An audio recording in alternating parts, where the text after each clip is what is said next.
My name's Krishnan Guru-Murthy. I hope you can all see at the back. I normally do Channel 4 News, but I've just come over from a very bizarre day on the news, I have to tell you, to chair a panel. So can I invite the panelists up? And they are Jude, Lanchin, who is Marcus's legal representative. We have Marcus himself, as well as George, the director of the film. Mick Lees is an ex-Metropolitan Policeman. Deborah Coles is director of InQuest. And Stafford, who was in the documentary and is a race advocacy officer at the monitoring group.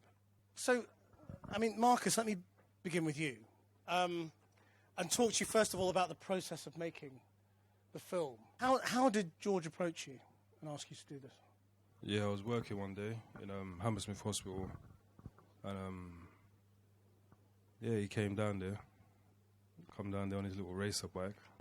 When I come down from the office, I thought, who's this guy, man? He don't look like no film director or anything like that. Again, but anyway, we got into the canteen, sat down, and he told me a little bit about what he does.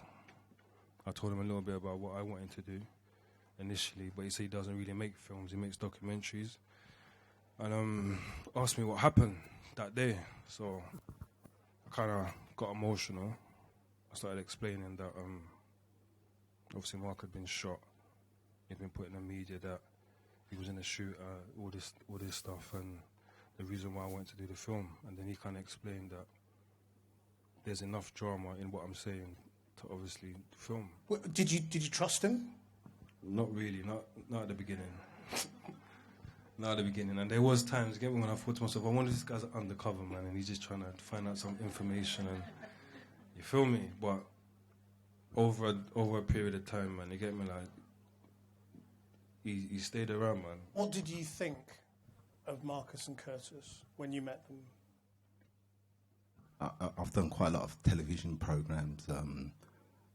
That's how I make my living, and quite commercial programs like Donald McIntyre's Toughest Town. So, I've met a few people in my time who I suppose you could say fit the quote-unquote hard men category.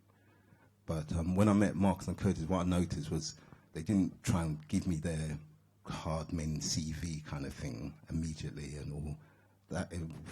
What I got more from them was just a sense of, family guys. But most of all, I got, as I said, my first question to Marcus was just tell me what happened when Mark died. And he told me the story, and he told it lucidly, but he was crying at the time. And it was, for me, that was the hook, because what I saw then was a humanity, and like I said, I've met a lot of these characters before, but I've never seen that kind of willingness to show vulnerability.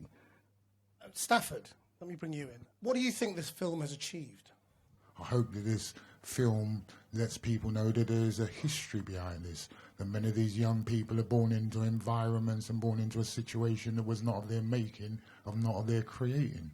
That if they had the real opportunities that some people take for granted, that they would be different and they would live different lives. There's a whole section on Broadwater Farm and PC Blakelock, and what the attitude was of the police towards the community then. Do you think things have changed now, or do you think nothing's changed still? I think that clearly nothing's changed now. That our communities are less empowered now than they were back in the 80s. I mean, we talk about PC Blakelock. We can't forget Cynthia Jarrett, who was killed before PC Blakelock, and that's what keeps happening. We keep on getting our bit of the history written out. The sensitivity is given to one side, and we just get looked on. And our young people pay the price for that. Now, Mick is not here to answer for the police, just a former police officer.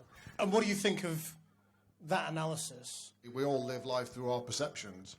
My perception isn't like that.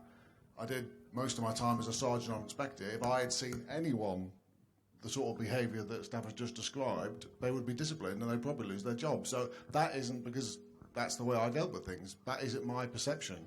Now, I'm not saying that doesn't happen, and I'm quite sure Stafford witnessed it. I'm not saying it didn't happen.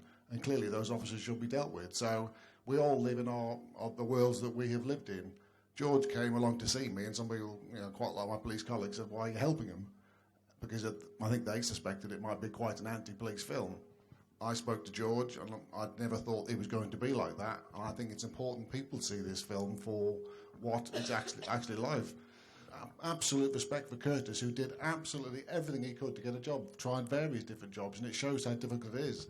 The charity that I ran there, that wasn't a police-run charity, because I knew if police was anywhere near it, nobody would use it, so it was something myself and a colleague set up completely independent of the police. The idea behind that was we had young people from the community who spoke to the community, because we know they're not going to listen to us. And a lot of them were ex-offenders, and I know how difficult it is to get a job.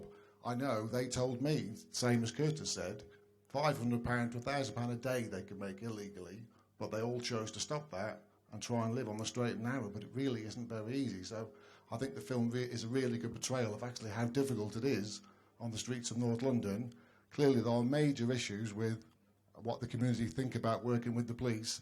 Even Marcus saying he thought George might be an undercover police officer for several months. That is the level of mistrust of clearly a large part of the community and the police, and we need to deal with that, so that's why I wanted to try and help George make the film. Jude, can I just turn to you? What was the attitude of the police and the Crown Prosecution Service towards Marcus at the time? Were they trying to make an example of him? Yeah, effectively they threw everything at Marcus that they could. We spent a long time, and you see a clip in the film with Marcus getting that huge bundle of paperwork, which was all the so-called evidence against him, and we managed to get a lot of it chucked out. But if he hadn't had lawyers who were prepared to fight and actually work their way through every single line of all that material, he could have gone to prison for 8 charges and for like 3 times the amount of time. Deborah, from InQuest, 5 years on, the InQuest verdict into Mark's death remains highly disputed, very controversial. Extremely, yeah. And there doesn't seem to be a lot that can be done about it. Well, no, I mean, I think, but it raises broader issues about the adequacy of the inquest process. I mean, many people would question whether or not they should have gone to an inquest at all, whether or not there should have been criminal charges brought. And I think it raises important questions about how deaths in custody and following contact with police are actually investigated from the outset. I think the reality is that there is real mistrust and a lack of confidence in the criminal justice system's ability to hold the police to account when things go wrong. There's never been a successful prosecution against any police officer despite overwhelming evidence of unlawful or excessive use of force. And that's something that is extremely damaging to communities. And that is the backdrop of what happened in Tottenham. OK, thank you. There's a hand up at the back. Hi. I wanted to direct this question to Stafford. You said that now you feel that that communities are less empowered. Could you just say how you think that and what's been lost in that time? I mean, there's a plethora of reasons. Communities now are totally isolated when standing and resisting oppressive policing. When we grew up, for example, we had things called police consultative groups. Those were groups that were chaired by the local authority. That meant that we could go to the local authority and make our complaints known. We had MPs like the great Bernard Montgomery Grant, rest in peace. Those guys would come out and stand with us. They would see what we'd go through, and then they would challenge and try to hold the police to account. Lots of things have changed. There is no support for our communities anymore. We used to have a left wing that used to come and support us. Now they don't. They talk about us and want to use us and want us to follow them, but they don't come onto the estates and work with our young people. We used to have youth clubs and youth services. We used to have a black voluntary sector. That's what saved me. Yes, at the back. What are the consequences for the police when they do anything wrong? As you said at the end of the documentary, 1,500 deaths. 1,500 deaths are not one police officer in jail. Okay, thank you. Jude, Ridiculous. I mean, can you talk about why? I mean, IPCC, Crown Prosecution Service. I think we all know, or if we don't know, then I'm sure you suspect that the IPCC is not fit for purpose, even if occasionally the IPCC do a slightly good job, which is very rarely, and they pass recommendations on to, they pass the file to the CPS to look at for criminal prosecutions. The CPS never, ever bring cases. One, they always claim that the evidence is not up to a sufficient level of proof, for them to be able to bring a criminal case against the police. And in the few occasions when they do not prosecute with the same strength and force and, you know, resources or anything that they use to prosecute alleged criminals. They don't do that when the police are on trial on the few occasions. And so almost always in all those cases, every single case, they've been acquitted. And I don't believe for a minute that that's just because the jury didn't think that the evidence was strong enough. Well, I mean, I think it's what I said earlier about the whole approach to a death. It's almost as if you're trying to, rather than approach a death as if a criminal offence has been committed, it's the opposite. And I mean, I think that's the first point. But the second point, in answer to your question, is that even where inquests return findings that an individual was unlawfully killed, or that excessive force was used, or that there was neglect in care, even then what you don't see are criminal or disciplinary proceedings follow. And even where those hearings then follow, the most likely response from the tribunal will be, and it's a classic, it's words of caution. And it doesn't seem to matter whatever you do as a police officer, you're not held to account in the same way that an ordinary member of the public would be, which I think is what causes so much mistrust and anger. Go home and look on your Sky Planner today. Look how many television programmes are on there, documentaries about the police, 24 hours in police custody, motorway, there's loads of them. You'll see at least 10, 15 of them. What they're going to show you is the police, it's edited so you never see the police ever making a mistake.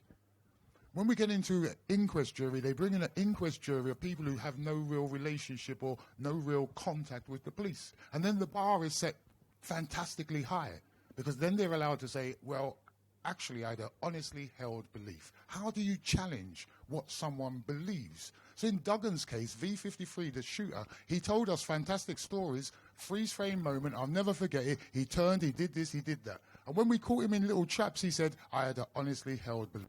How do you defeat that? You can't defeat that. The bar for police officers is set fantastically high. I believe because they're servants of the public, then the bar should not be set that high. That they should be held to the most transparent and accountability process possible. What do you think, listening to the conversation tonight? I don't know, man. As far as I'm concerned, it doesn't really make a difference to me.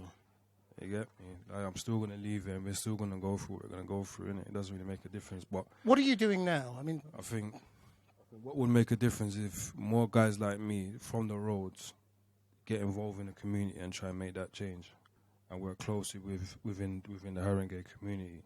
I'm looking to also have like dialogue with the police as well. You understand, in terms of how they police the community, because I'm looking to obviously,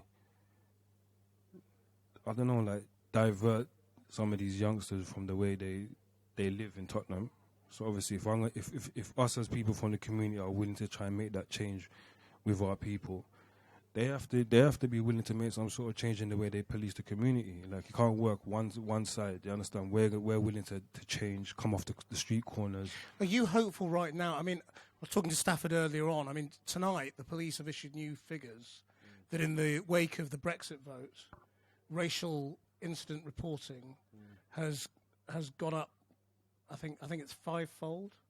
It's gone from an average of 63 to something like 300 and something this week in terms of racial attacks. So where do you think that leaves you in terms of a hopeful future? I don't know, but right now my main intention is saving the youngsters from being put in positions that Mark was put in. That's my priority. I don't really. Racism has been there forever. You understand? It's like, I don't know why people are speaking about it like it's something new. Thank you very much. We're out of time, ladies and gentlemen. Thank you very much indeed for joining us, and have a safe journey home. Thanks.